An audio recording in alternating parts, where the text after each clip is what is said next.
Hello, I'm Coulter Wickerham, and I'm not wearing any shoes.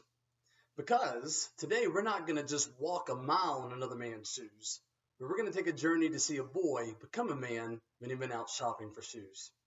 The story I'm going to tell you is new shoes, and I heard it from my mother and from my grandmother. I am particular about shoes. I don't like buying new shoes, but I'm particular about shoes.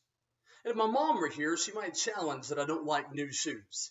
She might tell you or even show you about the time in which I was 3 years old, proudly wearing my brand new red and white striped Adidas kicks, standing at the piano doing my best Elton John impersonation.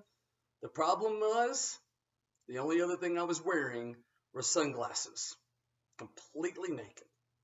But I love those new shoes. And she might tell you another story about when I was in elementary school going out to buy some new shoes.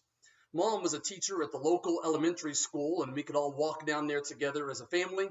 And one day she told me that tomorrow after school, this was in the evening, tomorrow after school, we're going to go buy you some new shoes. That was a big deal to me. I was a short, a little bit rounder kid, but was not very athletic like my older and younger brother. The glasses were thicker and bigger and more round. And now I was going to go get my own brand new athletic shoes. And she said, from Fleet Feet. That was the premier athletic shoe store in town. So I was real excited.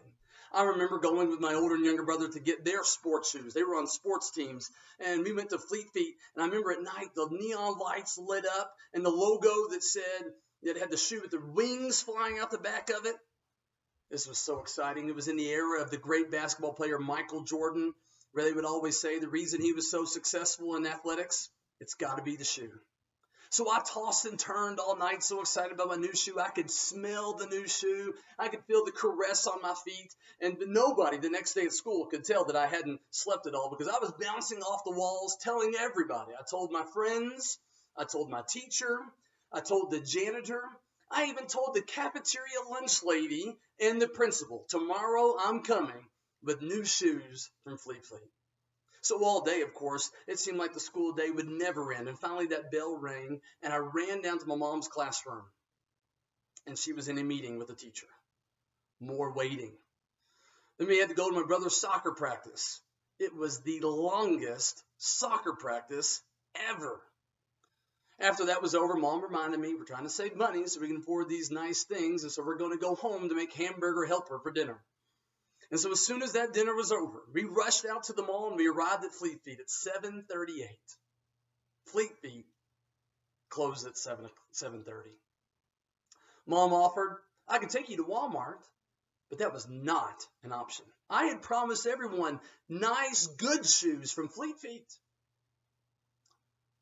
The next morning, I stood in front of Sutton Elementary School, dreading going in.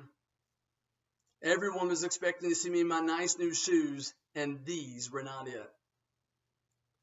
It was at that time that my wise mom gave me a proverbial line that she had never forgotten and that I've never forgotten and that I want to share with you today. Don't talk about your new shoes until you're wearing them.